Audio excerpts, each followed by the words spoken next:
Teman-teman, untuk mengetahui lebih jauh lagi mengenai gizi dan kesehatan mental, mari kita simak video berikut ini.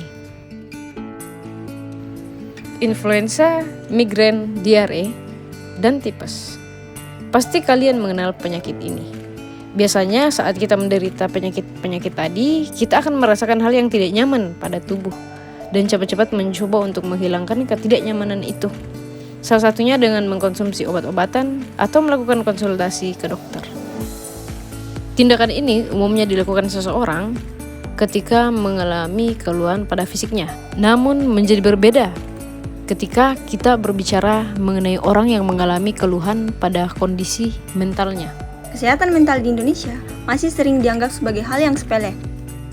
Stigma negatif juga sering diberikan kepada orang-orang yang pergi melakukan konsultasi kepada profesional dalam bidang kesehatan mental.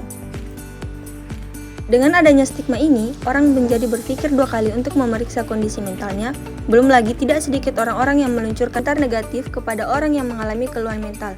Mereka sering dinilai sebagai orang-orang yang lemah dan baperan. Bahkan ada juga yang bilang kalau mereka ini kurang imam. Tentu kondisi ini bukan membuat orang yang mengalami keluhan pada kondisi mentalnya semakin membaik, hal ini malah semakin memburuk. Kondisi mereka sudah pasti dengan penderita gangguan mental yang tidak mau melakukan pemeriksaan karena menghindari stigma dari lingkungan, dan juga lingkungan yang tidak memberikan dukungan serta menganggap remeh membuat angka penderita gangguan mental semakin meningkat setiap tahunnya.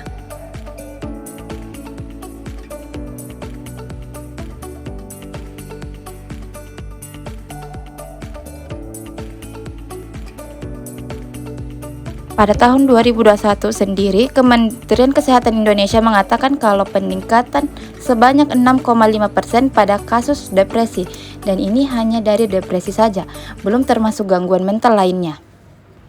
Informasi selanjutnya mungkin akan membuat kalian lebih terkejut lagi. Gangguan-gangguan mental ini juga ternyata sudah muncul pada anak dengan usia di bawah 20 tahun. Berdasarkan data dari UNICEF, jumlah penderita gangguan mental dari usia 10 hingga 14 tahun berada di angka 44.647.000 jiwa, dan anak di usia 15-19 tahun sebanyak 44.563.000 jiwa. Tentunya semakin membuat anak kesulitan untuk mendapatkan penanganan dan pengobatan.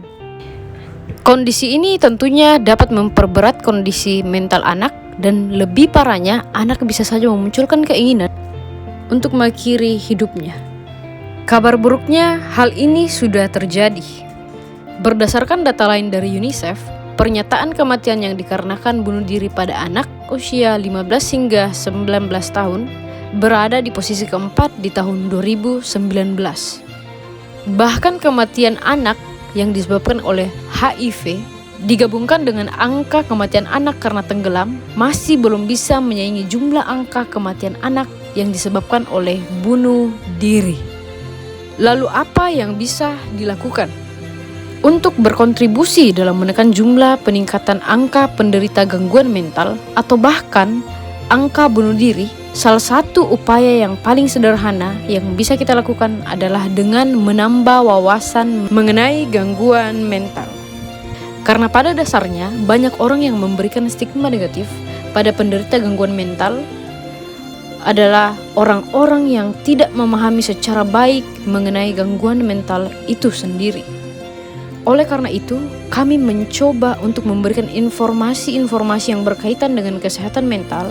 Namun perlu teman-teman perhatikan, informasi yang kami berikan adalah informasi yang masih sangat sederhana. Di sini kami mencoba untuk menumbuhkan rasa keingintahuan teman-teman agar teman-teman semua tertarik untuk mencari tahu lebih dalam lagi.